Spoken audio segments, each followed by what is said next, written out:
Going to use this John Deere 6E as an example for a tractor that doesn't run and drive, but we want to be able to test everything on it. So I'm not a mechanic, but I get to read ETM Service Advisor every day. I'm always looking for the way, the process or the way that we can still do testing when we can't operate something. So as an example, I'll just pick this cooling package because it's sitting here. Now, one thing that kind of, I'll use the word gripes me a little bit. Some of the OEMs, while this module's together, you've got to go to engine, transmission, hydraulic, fuel, and HVAC to find every piece of the puzzle. So what we're trying to do is we're trying to put that all into one. So when we do this for a 6E, one, it probably associates with other, maybe 6M, 6R, or 6D. But that example is something that we want to build.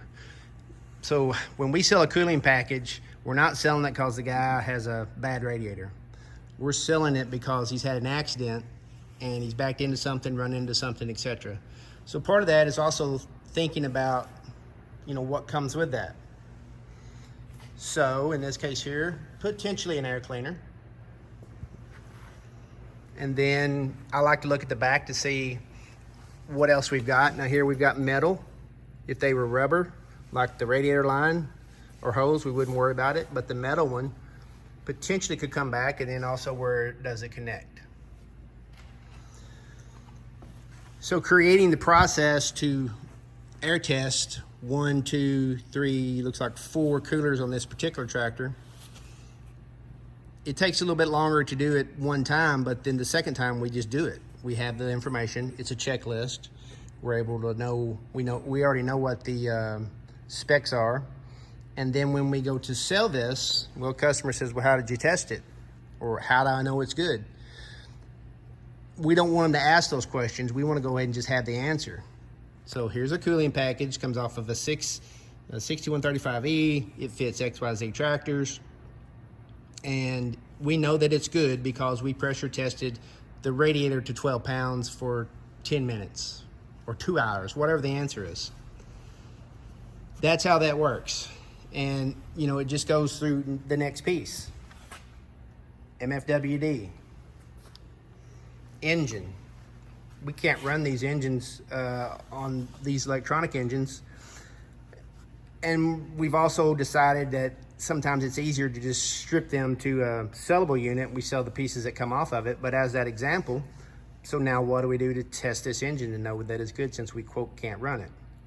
We can do a compression test. We can do a cylinder leak down test. We can do an air test to make sure we don't have a leak, yada, yada, yada. A lot of things we can do there.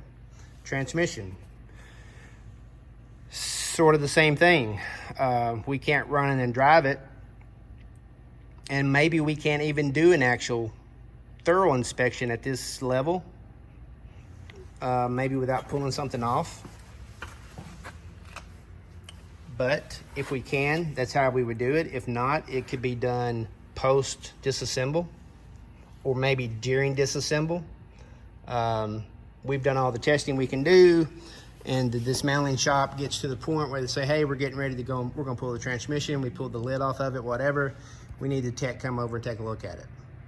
So they pull off on something else, you put on, you clock in on that piece, and now we're testing it based on sometimes the best, just the best thought that we can. Doesn't always make it right, but again, if there's specs that we can do, that we can check based on maybe the repair section of the transmission, then we can check,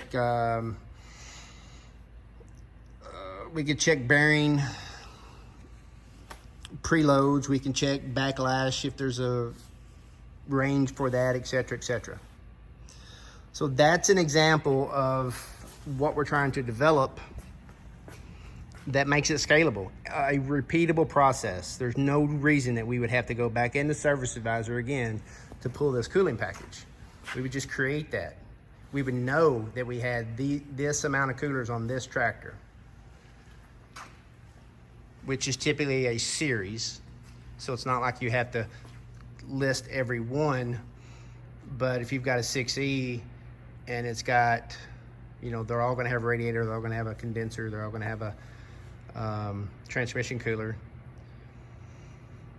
If it's an open station, it's not going to have a AC condenser, and it may or may not have a fuel cooler.